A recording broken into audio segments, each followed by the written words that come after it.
2014 800-meter champion. Brandon, you can talk about tactics a little bit. You went through in 51. Like a lot of guys that came with you, it seemed like the other SEC guys might have almost beat you out in the last 100 meters. What was that race like for you?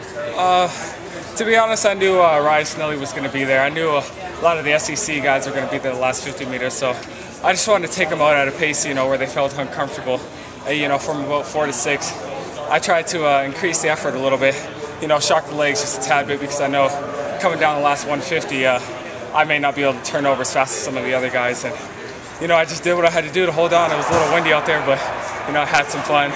It's always good to win an NCAA title. So when the Florida runner came on your shoulder 50 meters ago, what was going through your head? To be honest, I was just looking at the finish line. I knew they were there. I kind of glanced over at the Jumbotron or whatever, and I knew they were there, but I didn't quite see him. But I knew he was coming. I could kind of feel him. So I just kept digging for the line, tried to remember practice, fast and relaxed, and I guess it got me through.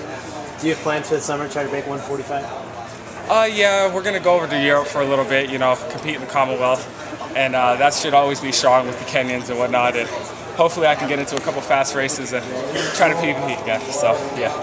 Last year you made it in the 4x4 and 151. Tell us a little bit about the change and what it's like to be out here in the 8.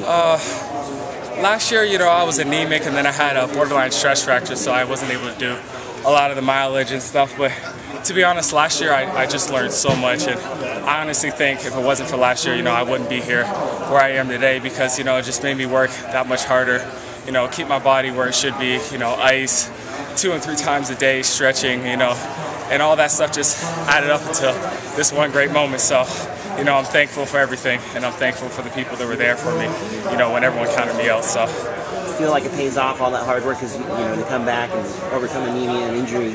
Tell us how that feels to come back from that. To be honest, it just feels great. Like I said, last year was tough, but last year, really taught me, who the people in my life were, and the good people and the people who are going to support me, whether I'm down and out or at the top. So it really just taught me a lot, and I'm really thankful for everything that I went through last year.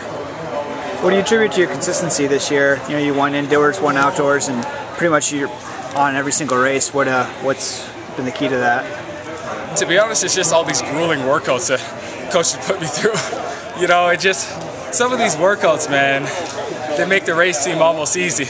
A lot of people look at me and they're like, well, Brandon, you look so relaxed and everything, but it's because all the dying's done at practice. So, yeah. All right, well, great job today. Congratulations.